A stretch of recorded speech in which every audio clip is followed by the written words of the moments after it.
조갑제 TV 시청자 여러분 안녕하십니까. 2024년 3월 12일 새벽 1시 15분입니다. 이준석 개혁신당 대표가 본격적으로 조국 혁신당을 비판하기 시작했습니다.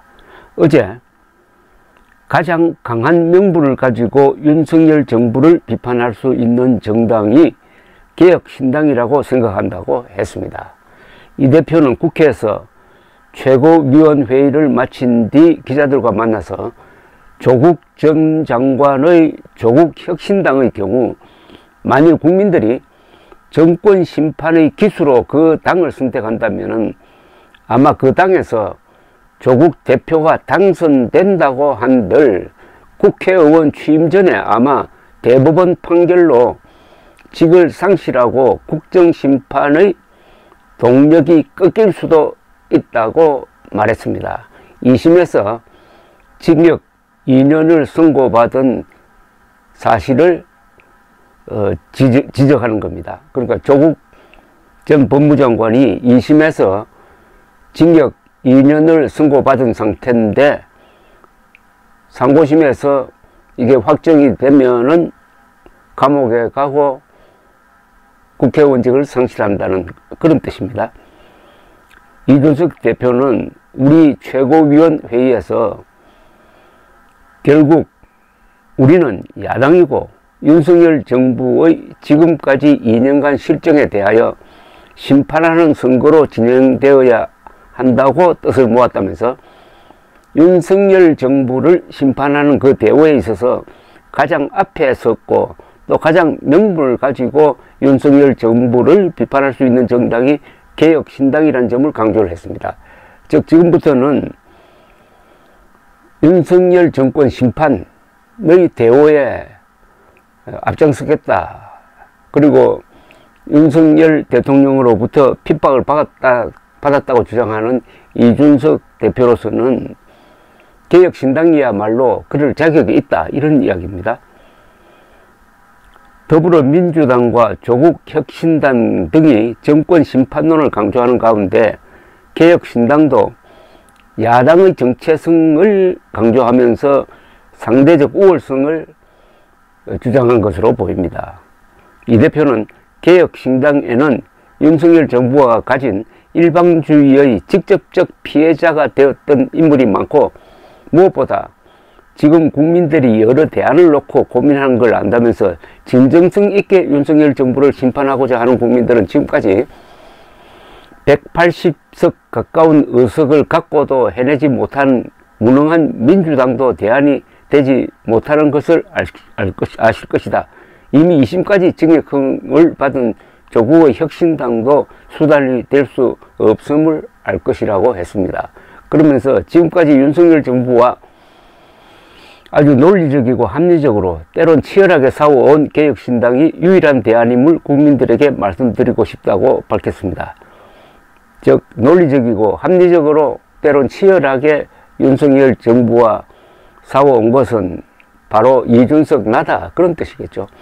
이 대표는 국민의힘에서 공천을 받은 장예찬 전 청년 최고위원, 박근혜 전 대통령의 변호인이었던 도태우 변호사와 관련하여 가지고는 과거 자유한국당 시절 매우 이념적 색채가 강해졌고 보수 통합만 외치며 선거했던 적이 있는데 선거 결과가 좋지 않았다고 했습니다.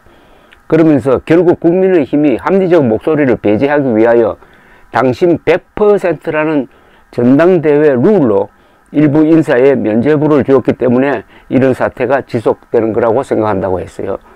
그러면서 국민의힘은 이번 공천 초기에 무엄공천이라고 할 정도로 현역 재공천을 통해 잡음이 안 나는 것처럼 하려 했고 민주당의 경우 물갈이론이라고 하지만 사실은 비명횡사 공천을 했다고 비판을 하면서 양당 공천 모두 실패한 것이고 젊은 세대나 미래 세대를 생각하기에는 정치 발전에 도움이 안 되는 공천이라고 생각한다고 강조했습니다. 이준석 개혁신당 대표는 지금 제3지대의 헤게모니를 놓고 조국혁신당과 겨누고 있는데 조국혁신당의 지지율이 상당히 높습니다. 그러나 지금의 조국혁신당의 지지율이 계속 유지될 거냐 하는 것은 별개의 문제입니다. 왜냐하면은 시간이 지나면은 조국혁신당의 아주 우스꽝스러운 모습을 국민들이 좀 알게 될 것이라고 생각합니다.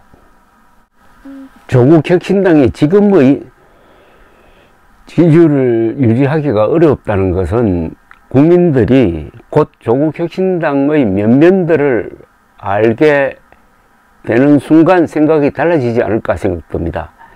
2심에서 실형을 선고받은 조국혁신당의 조국 대표가 총선에 비례대표로 출마한다는 겁니다. 그리고 총선 불출마를 선언하고 더불어민주당을 탈당했던